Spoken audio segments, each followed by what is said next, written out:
Perkenalkan, nama saya Arianto Dodo Putro dari kelas 7D. Sekarang saya akan melakukan tugas proyek dari pelajaran Bahasa Indonesia, Pendidikan Agama, dan Ilmu Pengetahuan Sosial. Tugas proyek membuat teks hasil laporan observasi dengan tema bencana alam. Kebakaran hutan adalah kerusakan alam akibat ulah manusia. Peristiwa ini selalu terjadi setiap tahun dan masih belum ada solusi jitu untuk menanganinya. Salah satu provinsi yang paling sering mengalami kebakaran hutan adalah Kalimantan Barat. Hal ini dikarenakan sebagian besar wilayahnya masih berupa hutan. Lahan yang dibakar biasa digunakan untuk membangun gedung atau rumah. Kebakaran hutan bisa terjadi dikarenakan kesengajaan manusia atau panas teriknya matahari saat musim kemarau.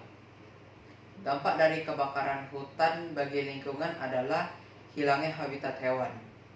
Hewan-hewan yang kehilangan habitat bisa pergi ke pemukiman warga untuk mencari makanan. Ada juga yang punah. Sedangkan dampak kebakaran hutan bagi manusia adalah sesak napas yang ditimbulkan oleh asap kebakaran. Sesak napas terjadi karena kualitas udara yang buruk dan beracun sehingga menimbulkan iritasi pada paru-paru.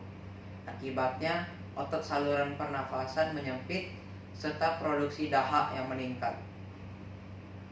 Ada beberapa cara yang dapat dilakukan untuk mencegah kebakaran hutan, yaitu tidak membakar daun saat angin kencang, menyiram hutan dari udara menggunakan helikopter, dan memantau titik api. Alasan mengapa tidak membakar daun saat angin kencang, karena angin yang bertiup kencang akan berisiko menyebarkan kobaran api dengan cepat dan menyebabkan kebakaran.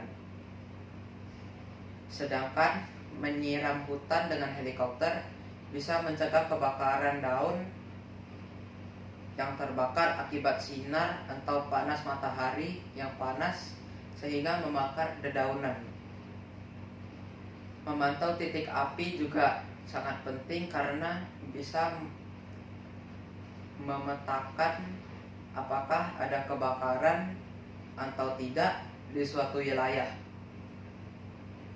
Kebakaran hutan bisa terjadi akibat kesengajaan manusia maupun secara alamiah.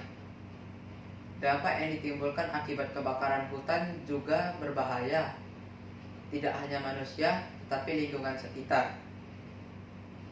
Oleh karena itu, kita harus dapat mencegah terjadinya kebakaran hutan dengan tidak membakar daun saat angin kencang, menyiram hutan dari udara menggunakan helikopter, dan memantau titik api. Sekian dari video saya kali ini, dan terima kasih.